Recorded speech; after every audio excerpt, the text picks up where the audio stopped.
বিসমিল্লাহির-রহমানির-রহিম।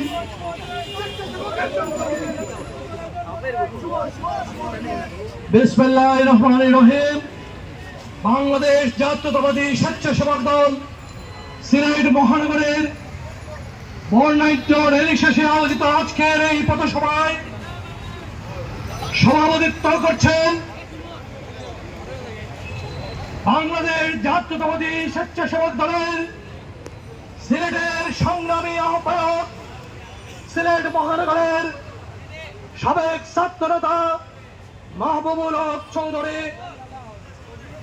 স্বেচ্ছাসেবক দলের এই প্রতিষ্ঠা বার্ষিকীর এই পথসভায় র্যালিতে মিলিত হয়েছেন বাংলাদেশ জাতীয়তাবাদী দল সিলেট মহানগরের সংগ্রামী সাধারণ সম্পাদক এমদাদ হোসেন চৌধুরী, সাবেক যুগ্ম আহ্বায়ক রেজাউল হাসান কয়েস্তুদি, নজিবুর রহমান নজিব, সৈয়দ বৈরুদ্দিন সোহেল সহ নেতৃবৃন্দ। আজকের সঞ্চালনায় রয়েছেন স্বেচ্ছাসেবক দল সিলেট মহানগরের সংগ্রামী সদস্য সচিব বারবার নির্যাতিত আফসার খান সহ স্বেচ্ছাসেবক দলের সিলেট মহানগরের সিনিয়র নেতৃবৃন্দ, বিভিন্ন ওয়ার্ড থেকে আগত স্বেচ্ছাসেবক দলের নেতৃবৃন্দ, যুবদল, ছাত্রদল এবং শ্রমিক দলের যে সকল ভাইয়েরা উপস্থিত হয়েছেন, সবাইকে স্বেচ্ছাসেবক দলের এই প্রতিষ্ঠা বার্ষিকীর সংগ্রামী শুভেচ্ছা এবং বিপ্লবী অভিনন্দন জানাচ্ছি।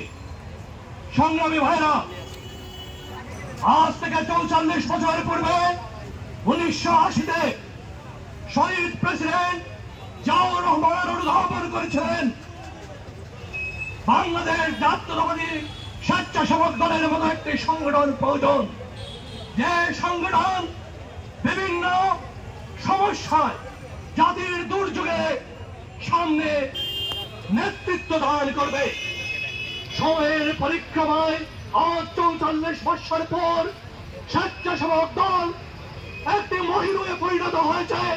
আজ বাংলাদেশ জাতীয়তাবাদী স্বেচ্ছাসেবক দল সারা বাংলাদেশে তার নেতৃত্বের মধ্য দিয়ে তার কর্মী বাহিনীদেরকে নিয়ে প্রমাণ করেছে আন্দোলন সংগ্রাম থেকে শুরু করে জাতির বিভিন্ন দুর্যোগ দুর্বিপাকে স্বেচ্ছাসেবক দল সামনে বুক চিত্তে দাঁড়াতে পারে। সংগ্রামী উপস্থিতি, আজ মুক্ত বাতাসে আমরা 18 বছর পর কথা বলছে। এই মুক্ত বাতাসে কথা বলতে গিয়ে আমাদের সিলেটের সিংহ পুরুষ ইলিয়াস আলী সহ প্রায় 7 শতাধিক নেতা কর্মী ভিন্ন মতে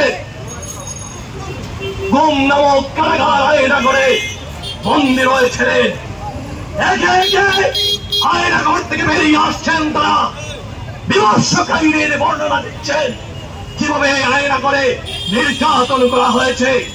আমরা এখনো আমাদের প্রিয় নেতা ইলিয়াস আলীকে পাই নাই, আমাদের ছোট ভাই দিনারকে পাই নাই, আনসার আলীকে পাই নাই, জুনেদকে পাই নাই।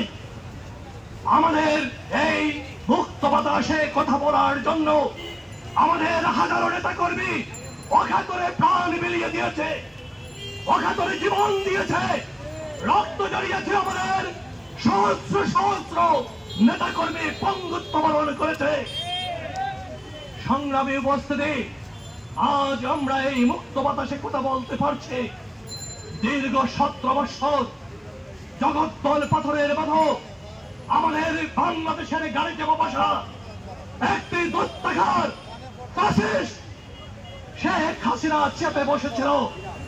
আজ ছাত্র জনতার অভ্যুত্থানের মধ্য দিয়ে আমরা সেই জগদ্দল পাথরের মতো চেপে বসা ফ্যাসিস্ট শেখ হাসিনাকে, রক্ত চোষা ডাকুলা শেখ হাসিনাকে আমরা বাংলার মাটি থেকে তাড়িয়ে দিতে পেরেছি।